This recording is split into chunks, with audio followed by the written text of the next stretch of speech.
ನೀರಿನ ಟ್ಯಾಂಕಲ್ಲಿ ತಲೆ ಕೆಳಗಾಗಿ ಬಿದ್ದಿದ್ಲು.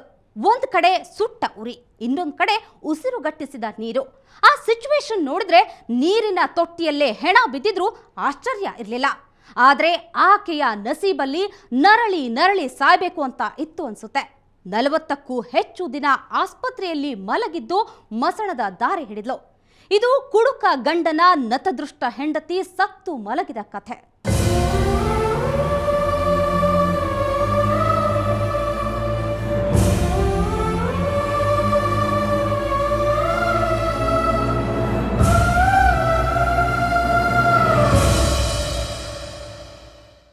ಈ ಪುಟ್ಟ ಕಂದನ ಪರಿಸ್ಥಿತಿ ನೋಡಿದ್ರೆ ಅಯ್ಯೋ ಅನ್ಸುತ್ತೆ. ಈ ಹುಡುಗ ಅಮ್ಮ ಅಂತ ಅಳೋದಕ್ಕೆ ಶುರು ಮಾಡಿ 1.5 ತಿಂಗಳೇ ಆಗಿದೆ. ಇನ್ನೂ ತನಕ ಇದಕ್ಕೆ ಅಮ್ಮನ್ನ ಬಿಟ್ಟು ಇರೋದಕ್ಕೆ ರೂಢಿಯಾಗಿಲ್ಲ. ಅತ್ತು ಸುಸ್ತಾಗಿ ಮಲಗೋ ಈ ಕಂದನಿಗೆ ಇಲ್ಲದ ಅಮ್ಮನ್ನ ತೋರ್ಸೋದು ಹೇಗೆ ಅಂತಾನೆ ಅರ್ಥವಾಗ್ತಾ ಇಲ್ಲ. ಇಂಥದ್ದೊಂದು ದುಸ್ಥಿತಿ ಬಂದಿರೋದು ಕುಮಟಾ ತಾಲೂಕಿನ ಕೊಡ್ಕಣಿ ಗ್ರಾಮದ ಹನುಮಂತ ನಾಯ್ಕ ಸೀತಾ ದಂಪತಿಯ ಕುಟುಂಬಕ್ಕೆ. ಅವರು ಮನೆಯ ಮಗಳನ್ನ ಕಳ್ಕೊಂಡು ಕುಂತಿದ್ದಾರೆ. ಚಿನ್ನದಂತ ಹೆಣ್ಣು ಮಗಳು ಈಗಿಲ್ಲ.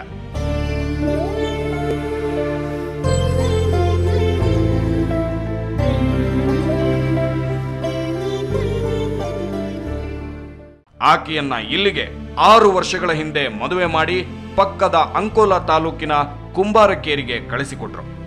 ಅಲ್ಲಿಯ ರಾಜು ನಾಯ್ಕ ಅನ್ನೋನು ಇವರ ಮನೆಯ ಹಿರಿಮಗಳು ಸವಿತಾಳನ್ನ ಮದುವೆ ಮಾಡಿಕೊಂಡಿದ್ದ.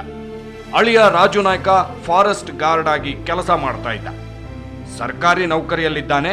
ಸಂಸಾರ ಸುಖವಾಗಿರುತ್ತೆ ಅಂತಾನೆ ಇವರು ಮುದ್ದಿನ ಮಗಳನ್ನ ಮದುವೆ ಮಾಡಿಕೊಟ್ಟಿದ್ರು. ಆದ್ರೆ ಮದುವೆಯಾಗಿ ಕೆಲವೇ ತಿಂಗಳಲ್ಲಿ ಸವಿತಾಗೆ ಕಷ್ಟ ಶುರುವಾಗಿತ್ತು.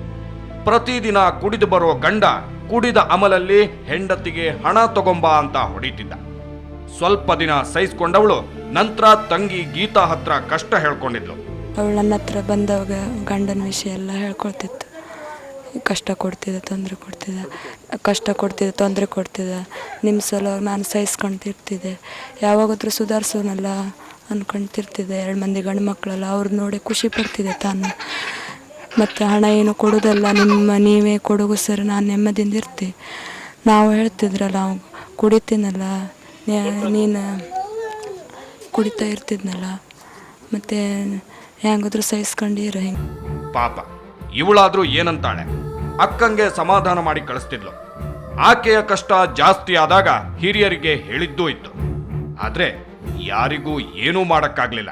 ಮದುವೆಗೆ 6 ತಿಂಗಳಿಂದ ಸ್ಟಾರ್ಟ್ ಆದದ್ದು, ಈ ಅಂತ್ಯ ತನಕ ಮುಂದುವರಿತಿದೆ. ಅದಕ್ಕೆ ನಮ್ಮಲ್ಲಿ ಭಾಳ ಸಲ ಮನವಿ ಮಾಡಿದ್ಲು, ನಾನು ಗಂಡನಲ್ಲಿ ಹೋಗೋದಿಲ್ಲ, ಬೇರೆ ಇರ್ತೀನಿ ಅಂತೇಳಿ ಭಾಳ ನಮ್ಮ ಹತ್ರ ಕಳಿಕಳಿಯಿಂದ ಕೇಳ್ಕೊಂತಿದ್ಲು. ಆದರೆ ನಾವು ಇನ್ನೂ 2 ಹುಡುಗರಿದ್ದರು, ನೀನು ಚೆನ್ನಾಗಿ ನಿನ್ನ ಗಂಡನ ಜೊತೆಗೆ ಸಂಸಾರ ಮಾಡು, ಯಾಕೆ ನಮಗೆಲ್ಲ ಕೆಟ್ಟ ಬೋಧ ಬರ್ತದೆ ಅಂತೇಳಿ ಅವ್ರಿಗೆ ನಮ್ಮ ಬರೀ ಬುದ್ಧಿವಾತ ಹೇಳಿ ಗಂಡನ ಕಿರುಕುಳನ್ನು ಹೆಂಗೋ ಸಹಿಸ್ಕೊ ನೀನು, ನಾವು ನಿಮ್ಮ ಬೆನ್ನಿಗಿದ್ದೀವಿ ಅಂತೇಳಿ ಹೇಳಿ ಕಳಿಸ್ತಿದ್ದೀವಿ. ಮರ್ಯಾದೆ ಗಂಜಿ ಎಲ್ಲರೂ ಮನೆ ಮಗಳನ್ನ ಗಂಡನ ಮನೆಯ ನರಕಕ್ಕೆ ಕಳಿಸ್ಕೊಂಡೇ ಬಂದ್ರು. ಆ ಕಷ್ಟದಲ್ಲೇ ಸವಿತಾಗೆ 2 ಮಕ್ಕಳು ಆದ್ವು. ಅಷ್ಟೊತ್ತಿಗೆಲ್ಲ ತಮ್ಮಂದಿರು ಓದು ಮುಗಿಸಿ ನೌಕರಿ ಹಿಡಿದಿದ್ರು. ಇನ್ನು ಅಕ್ಕನಿಗೆ ಅದು ಇದು ಸಹಾಯ ಮಾಡಬೇಕು ಅಂತ ಅವರು ಅಂದ್ಕೊಂಡಿದ್ರು. ಅವಳು ಮದುವೆಯಾಗಿ 6 ವರ್ಷ ಆಯಿತು. ನಾನು ಆವಾಗ ಓದ್ತಾ ಇದ್ದೆ ಧಾರವಾಡ ಕಾಲೇಜಲ್ಲಿ. ನನಗೆ ಆವಾಗ ಅವನು ಹೇಗೆ ಅಂತೇಳಿ ಐಡೆಂಟಿಫೈ ಮಾಡ್ಲಿಕ್ಕೆ ಆಗಲಿಲ್ಲ. ಯಾಕಂದ್ರೆ ನಾನು ಕಲಿಯೋ ಸ್ಟೇಜು, ನಾನು ದುಡಿತಾ ಇರಲಿಲ್ಲ. ಅವಾಗ ಮದುವೆಯಾಗಿ 6 ವರ್ಷ 2 ಮಕ್ಕಳು ಹುಟ್ಟಿದ್ರು. ಆವಾಗಲೂ ನನ್ನ ಹತ್ರ ಅವಳು ಏನೂ ಹೇಳಲಿಲ್ಲ, ಹಾಗೆ ಮಾಡ್ತಾನೆ ಹೀಗೆ ಮಾಡ್ತಾನೆ ಅಂತೇಳಿ. ನಾನು ಈಗ ಅಂಕೋಲಾ ಸ್ಟೇಟ್ ಬ್ಯಾಂಕಿಗೆ ಸೇರಿದಾಗಿನಿಂದ ನನಗೆ ಅವಳು ಏನೂ ಹೇಳಲಿಲ್ಲ, ನನಗೆ ಆ ಥರ ಕಷ್ಟ ಕೊಡ್ತಾನೆ ಈ ಥರ ಅಂತೇಳಿ.